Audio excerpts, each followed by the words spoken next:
Hey, everybody. Welcome once again to the road to the Procure Tech Cup. We're getting up there in terms of the season, right? So we've got a really interesting show for you planned today. I'm going to give you a bit of housekeeping before we get to the actual content, but we are talking with Trust Your Supplier this week around governance models to get the best out of your supplier relationship tools or your supplier relationship module or solutions. However you're doing those processes in your organization today, we have something for you. And so right before we say hi to our friends here or greet them on the show, just want to remind you that we've been going at it all season, every Friday. I think last week was Thursday, which was the only time we've ever done that in the season. But you have all of the show replays because we covered sourcing, end-to-end procurement suites, intake and orchestration, SRM tools, specialized solutions, spend analytics, and much more over the season. And we're down to the last 4 shows before it all culminates with our April 22nd to 24th virtual conference, Procure Tech Unpacked. It's the first time we're running it. Super excited about that. So make sure you tune in the next couple of weeks. And if you're interested in actually attending the conference, we're going to be discussing how to get the most out of Procure Tech systems, giving you a framework to navigate, which is the same framework you see on the show every week, right? But to navigate the Procure Tech market, peer-led breakout sessions so that you're meeting people in other industries or in your industry, in other companies that have these same challenges that you have and how they're dealing with them and how they're thinking about the problem. That's often valuable to folks I interact with. And so we're really trying to do an action-packed 3 half-day conference where you come in, low cost, no travel, get the value, and then get back to your day-to-day work with some actionable content. And so we're at the back end here of ticket sales. We are capping it to 60 people. So if you do want to attend that at the end of the month, next month, scan this QR code. There's a short survey just to make sure you have the right profile to get the most value out of this event. And then I will get back to you personally as soon as possible to offer you a ticket if the fit is right. And so with the housekeeping out of the way, let's look at our agenda for today. So we'll just touch base really quickly on what is an SRM solution or supplier relationship management solution, and make sure we're on even footing with our guest on the definition and how you guys perceive it as well in the context of this show. If you are watching live, by the way, there is the comments section where you can ask questions. So as we're going through the conversation, if you have a question for myself or our guest, we'll be happy to answer it live. And we'll be talking about governance considerations, right? So SRM is probably one of the most thorny categories of Procure Tech when it comes to governance. So this show will be really valuable for that reason, right? And we'll talk about that problem that predates the tech, right? Just because a supplier is owned by everybody and nobody in organizations. We'll talk about the key stakeholders you should be thinking about before and after go live when you're deploying one of these solutions. What the AI wildcard brings to the table, right? We're in this new era of AI. What does that change?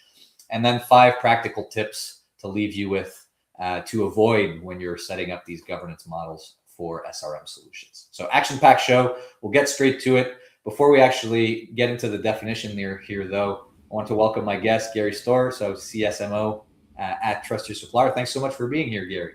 Yeah, it's great to be here again, Joel. I'm looking forward to it. And, we're about to enter spring. And so really looking forward to having this conversation today about something that's not really super technology based. So this should be cool. No, it has a great impact. And, you mentioned spring, and it's a great time to do spring cleaning in our SRM governance models, right? That's right. Very cool. All right. So thanks again for being here. We'll get into the discussion in just a second. What I wanted to level set with people that are watching right now before we do anything else is, what is SRM, right? And I describe it below here in our market map at Pure Procurement as, the whole life cycle of the supplier's journey with our company, from onboarding to offboarding and everything in between, whether it be classification, qualification, data management, risk management, performance management. And then there's other things such as sustainability or compliance, which we'll touch on during the show as well, but that could enter into that journey, right, or into that data management block. So it's really everything you need throughout the entire life cycle of the supplier to take good decisions in the rest of the processes that are on this map, right? And so that's how I think about it. What about you, Gary? Would you add to that definition at all? Well, I think it's an evolving species these days, right? Because as we've learned, looking at world events, there's many impacts that are coming in externally, right? In terms of the things that are happening geopolitically, things that are happening in the technology, things that are happening in the financial markets that are essentially reacting to those external factors. So really what we've seen is, I think, much more of a dynamic landscape in the supplier and SRM space than maybe we have in the past, right? And I think that that drives things like adaptability and governance and those things that we're going to talk about today in terms of how do you manage that with all of those influences impacting your tried and true processes, procedures, and tools. Yeah, and I that's a great point, right? Because some people have told me like, oh, this map could be a cycle, right? And I think that's right, right? We're always restarting the procurement cycle, but also the onboarding cycle with new suppliers. And I when you were speaking, I was visualizing just like going through that cycle like a lot more than in the past because of the context that you highlight. The hamster wheel is spinning much faster than it used to. Yeah, and so that's also why I'm going like I don't think AI is going to get rid of many jobs or procurement people. We're just going to have to spin on that hamster wheel much faster than we used to, right? But I think that's a good segue into who Trust Your Supplier is and why we invited you to have this conversation. So would you enlighten us on what TYS is all about? Yeah, well, I'll give it a shot. So TYS is briefly, we're obviously a supplier relationship management solution. And this is our one of our marketing slides, obviously a little bit of a brag slide, but we really specialize in three key areas. So what we call supplier pre-screening, know before you go, looking at a supplier and the supplier's credentials, the supplier's risk areas before you engage with the supplier, right? So that's going to change. That's going to allow you to get into your change management process upstream and look at how how a supplier might fit or not fit into your landscape, right? And then obviously onboarding and lifecycle management is kind of blocking and tackling of any SRM solution. You have to be able to bring the supplier on board with all of their data and information, and then you have to manage them through that relationship that you have with them until as you go through time. And then as you go through that relationship, you want to be able to monitor them because, as we just discussed, this landscape is constantly evolving, constantly changing, right? And so you need to understand, especially from a risk perspective, how that supplier is performing, what risks those suppliers may be presenting to you as an organization, how they're aligning with things like your corporate objectives. And so we are able to bring capability to the organization that allows you to look at them in real time and understand in a snapshot, okay, what's going on. No longer do you onboard and throw the onboarding profile in the file cabinet. You can look at these suppliers every day. And of course, we have tools that will notify you. You don't have to look at 20,000 suppliers each day, right? Obviously. So that's a little bit about TYS. Obviously, we do a lot more than that. But when we talk to our customers, these are the things that are most important to them. Yeah, and I think if I recall, the last time we were on the show, we used the analogy of like the picture, which is that front end, right? But also being able to tell them like take constant pictures and have the movie in your solution so that you can adapt to what's happening in the plot line, so to speak, right? Which is that's great, right? So I think it shows in and of itself why I wanted to have you on the show, Gary, to talk to us about this topic, which we should get into now, given the time flies. Around how do we think about governance for SRM solutions, and it's probably even wider than that in terms of the discussion, right? Which is how do we think about suppliers as data objects and the governance around those, and then how does the tech get into that, right? So I'd love to have you launch into our discussion here. Yeah, so these are things that we're going to speak about today, right? And I in the intro, I did mention that we're not going to talk a lot about technology today, and that's because what we're really talking about here is governance and change management below the governance. They really deal with how you operate, right, and how you steward information, how you steward people, how you steward your process and your procedures, how you establish standards. Just give you a really quick example. There used to be a company called the West Indian Tea Company. You may have heard of it. At one time, it was the largest and most powerful company in the world. This is like 400 or 500 years ago. Guess what they had? They had an extremely tight governance problem. When North America was burgeoning, I guess, they were leveraging that almost better than anyone, right? The reason they were able to do that in part is because they had really strong governance. This has been kind of well chronicled if you're into history as I am. So this is not something that just came up 5 years ago, right? Governance is essential for mature organizations to have an effective way to operate their business, whether it's supplier management or anything else. And so we'll talk about that, right? And we'll talk about who the stakeholders are and how AI, will impact that as we go forward, right? So ownership is extremely important, obviously, in any governance process. And what my experience with governance is either everybody wants to own the process, which means no one does, or no one wants to own it because it's a time bomb, and so then no one owns it, right? And so we have these gaps in ownership for these various reasons. Okay, and then what that breeds is what we call accidental governance, because when a governance step has to be executed reactively, right? Somebody creates a spreadsheet, or today maybe somebody jumps into ChatGPT and makes something up, right? And so this is just, this is a floating governance model that has no direction, right? And it's not very effective for your organization because it may work for today, and it may work for your particular silo, but it's not something that's going to be cohesive across the organization and throughout the time frame, right? And so many organizations say, hey, we'll just buy a tool. Hey, how many organizations have just bought SAP? That's going to fix our problem. Well, guess what? Probably didn't, right? Because you have to tell that tool how you want to operate, right? Even if you take the tool out of the box and plug it in and turn it on, and I don't know if you guys remember the old VCRs, you still had to set the clock that was blinking 12, right? You have to do that, right? Otherwise, your governance process is blinking 12 all the time, and you never know what time it is, right? So those are some things I think that organizations really need to focus on before they really get into using technology to drive effectiveness. Yeah, I couldn't agree more, even in the era of AI, right? Because I just see AI as like, an automation tool that allows for more ambiguity than previous generations of automation tools, but you still need to give it a direction, so to speak, right? In terms of, and I think the points you touch on here illustrate that well. Right. And having the right people involved is super important too. Your organization, any mature, multinational enterprise organization, is going to have, obviously many touch points, and herding all those cats, always the number one challenge. Anybody that's been through it understands that, right?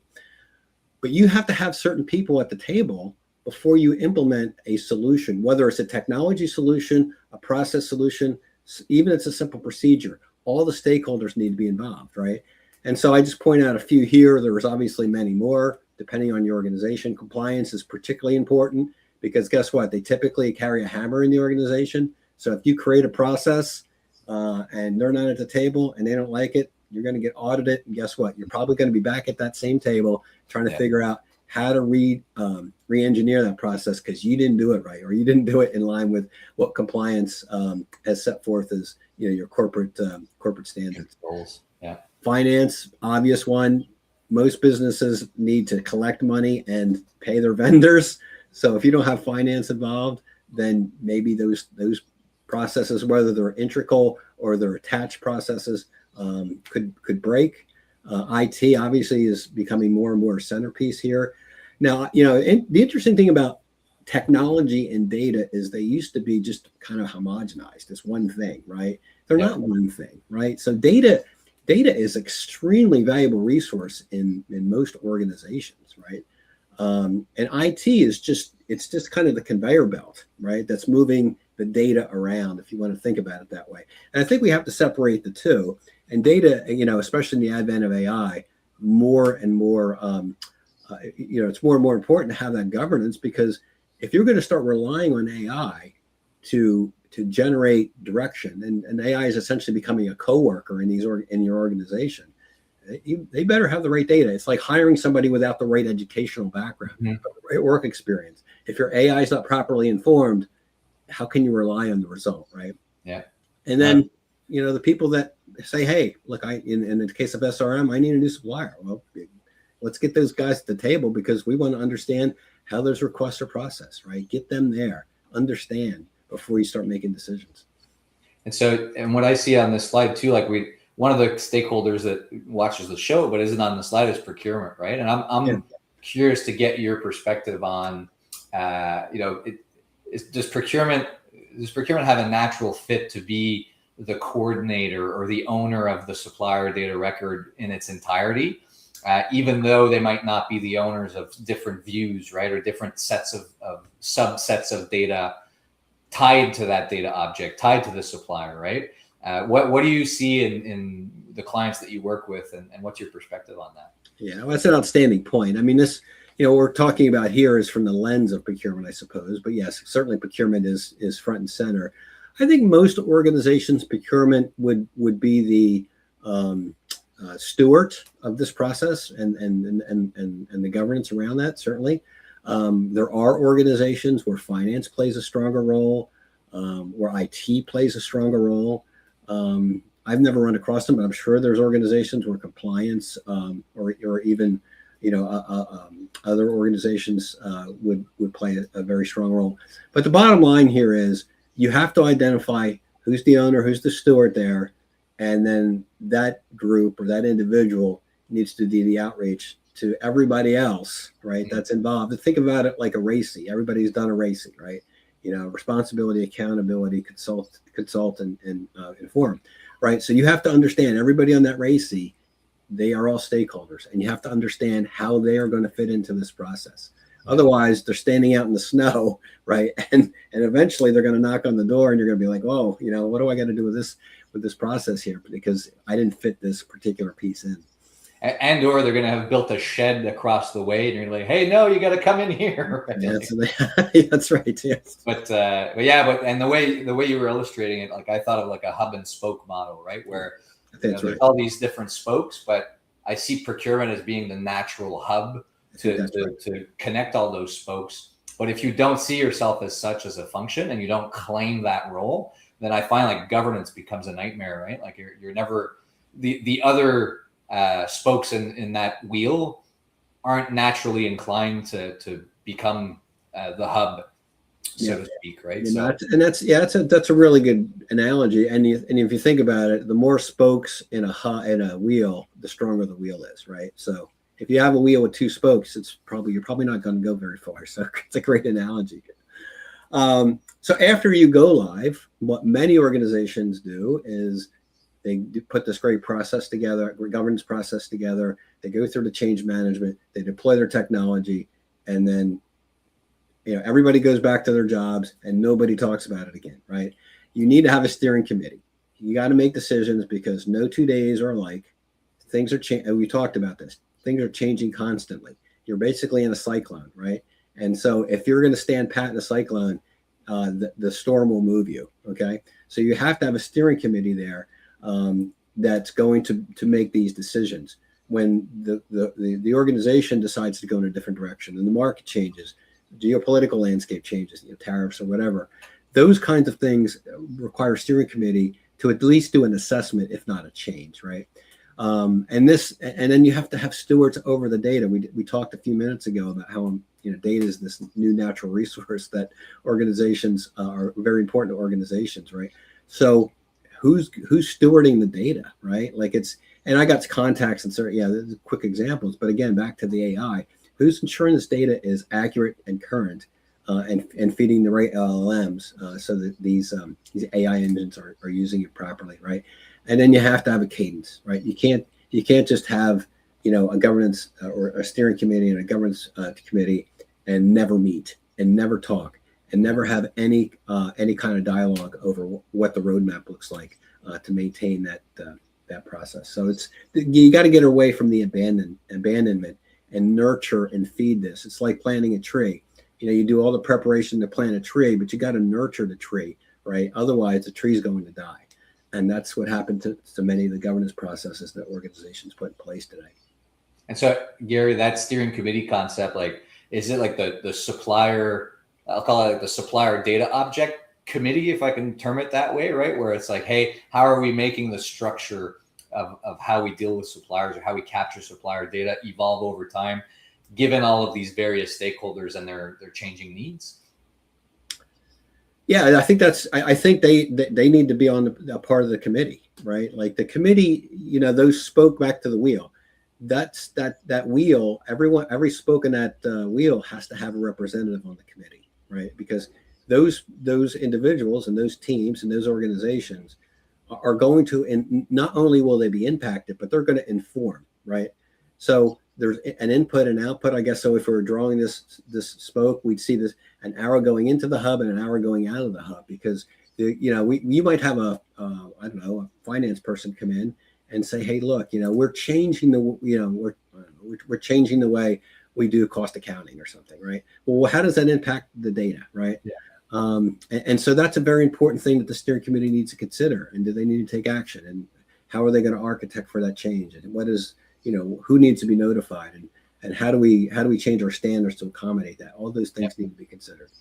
And that's why I asked that question, right? Because to me, it's like steering committee often has this project connotation, but the way I'm understanding it is it's a constant steering committee on the supplier data object, right? Like it's about the data object and not the project or the technology, right? It's about, to your example, right? When there's a business change, what's the impact on how we capture supplier data? Who's going to own it going forward? How do we change the policy or the standards for supplier data capture, right? And then how do we push that back out to our tooling or our data providers or what have you, right?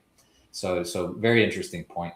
As we move on here to the next section, actually, there's a question that I wanted to bring in because it feeds right into our next slide, which is like, how do I avoid shadow procurement, especially in a rather decentralized environment, right? And so we're painting this nice picture of a hub and spoke model with all of the players at the table and a committee and all this governance model end state, right? That works really well, like a well-oiled machine, a well-oiled sausage machine, some might say. But I think how you need to think about it in a context where you may not have that maturity, you may not have everybody aligned on this concept, is to think about, okay, well, what are the different slices or the different variances or views or lenses, if you want to use different terms, right, of the supplier data object. And at the beginning, often it's just like, hey, we just need, basic qualification, like that picture that we were discussing at the beginning, and transactional data so that I can get them paid and in our ERP system, right? So I think I would start there. If you've got a shadow procurement problem, suppliers are being created all over the place, right? It's like, okay, how can we centralize just these basic things with like the least amount of stakeholders possible? And then once we've got that small sausage machine going, right, we've got a couple stakeholders, things are going well for that, then we can start expanding to compliance, to risk, to ESG, innovation, quality, et cetera, right? By bringing those stakeholders into the fold and releasing a new version or new views within that SRM process so that it remains manageable over time. And we're not trying to design everybody's requirements into the SRM process and SRM technology at the same time. So I'm wondering, Gary, like, would you add anything to that? Are you in agreement with that? I guess you're always going to have the not invent it here mentality, but if you develop a proficient process that services the organization, then the opportunity for someone to create a shadow environment, a shadow process, is going to be diminished. Could it happen? Obviously, right? And I don't know, the bigger the organization, the more prevalent it becomes. Yeah. And I don't know that, human nature sometimes takes over. But if something works, people tend to use it, right? Like when you go to the grocery store, you use the roads that have already been established. You don't drive through the woods or over the fields or up the side of the mountain. You take the easy path to the grocery store, right? And I think, people will do that. If you have, a vendor request process that's easy to navigate, where everybody understands the process, everybody understands the standards, they're going to use that instead of just calling the vendor and sending them some contract they whipped up out of ChatGPT, right? So those are the things that mature organizations do, right? And then when they do find these cottage industries or these shadow procurement processes, they're able to kind of in a friendly manner blend them in, right? So they become part of the whole. Yeah, and I think it's starting where it hurts the most in that chain, right? And growing the sausage machine, so to speak, in that direction, so that it does become the path of least resistance, and human nature guides people towards that path of least resistance. Right. Yeah. So AI, we could talk for hours on AI, obviously, and I think this is changing every day, right? But we have to really understand that AI, especially agentic AI and some of the evolving AI technology, right, is surfacing insights, right? It's not the conventional, report or visualization where it's giving you just raw data or even interpretive data, right? The AI engine is giving you insights, right?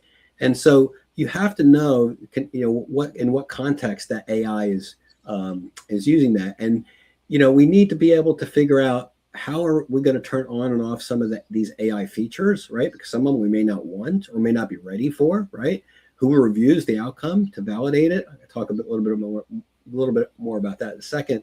And how do we audit? Like, I don't know anyone that's auditing AI that says, how correct is it? How successful are we being with AI versus the old process? For every answer AI gives me, is it 80% correct, 100%, 20%? Is anybody tracking that? Do we know? Mm-hmm. So I think those are the kind of things that we're going to have to get into as we go forward, because ultimately, just like we have performance reviews for our employees, we're going to have the performance reviews for our AI engines, right? And really evaluate from a data perspective how they're performing.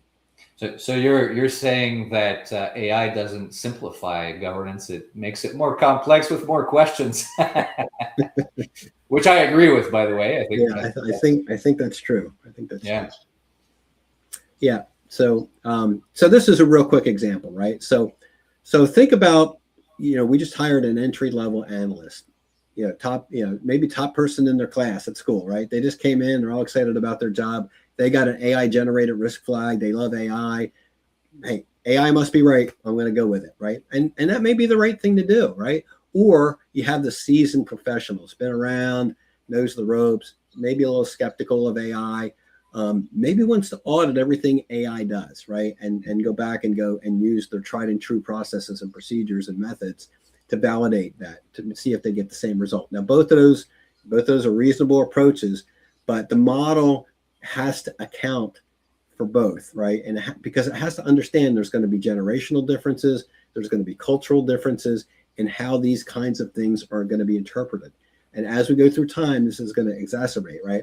So it's very important for us to have a governance model to ensure we have consistent decision-making with inconsistent inputs and inconsistent assessment vehicles, right? In most cases, those are human beings, right? So these are very important factors. I don't think a lot of people are thinking about, but as you go through your governance processes, especially around AI, you better start thinking about it, because this will happen. And it's a great tee up for next week's show around change management in SRM solutions, right? And so I think there's some of this as well around how do we ensure that we're trusting AI functionality in the right use cases in our context with the data and the architecture and the systems and the processes that we have, right? And adapting that or communicating that to these various maturity stakeholders. Yeah, absolutely. So a couple things that we see, just common things that organizations. We talked about phantom ownership, right? That's and I'll give the example here again about RACI. So you have to really, if you don't have an owner, someone will pop up, and then that might change. Multiple owners may pop up. You have to have some strong ownership and stewardship, right? The Big Bang, right? I've established a governance model. Now let's put all of our suppliers on April 1st. Probably the wrong thing to do, right? Crawl, walk, run. Don't just, push the big red button, because it's not an easy button. It's it's typically we're going to have to do it all over again button, right? Don't put the governance deck in a folder and stick it in a file cabinet, because then if you're going to do that, don't even bother starting, right? Like this is an evergreen dynamic process that has to live as part of your organization. Think about it like almost like an agentic process, right? The process is one of your coworkers, right? And you have to live with it. You have to live it. Otherwise, it's not going to provide the value and the investment that you put into it. Ignoring the suppliers. A lot of organizations say this is the way we're going to do it, or suppliers are going to comply. Well, that's not always the case. And don't you want to bring your suppliers are critical? Why don't you bring them into the fold and understand how they, might make your process more effective, right? So bring your suppliers, at least have them represent it as you go through defining and cultivating and nurturing your process, your governance process.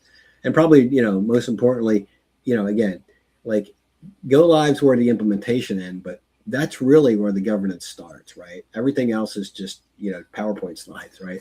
When you deploy a new solution, that's when governance starts, right? So they're in parallel, and they should remain in parallel as we go through time. And I see, as you're saying these 5 things, like I'm seeing concretely, like procurement taking ownership of the hub, not just being another spoke in the wheel, and then putting cadence meetings in place with the relevant stakeholders, keeping it small at the beginning to avoid that big bang, and then iterating on it while keeping the supplier experience in check so that you grow it organically, but with a structured governance model that can also like be adjusted and develop organically as you grow the solution too.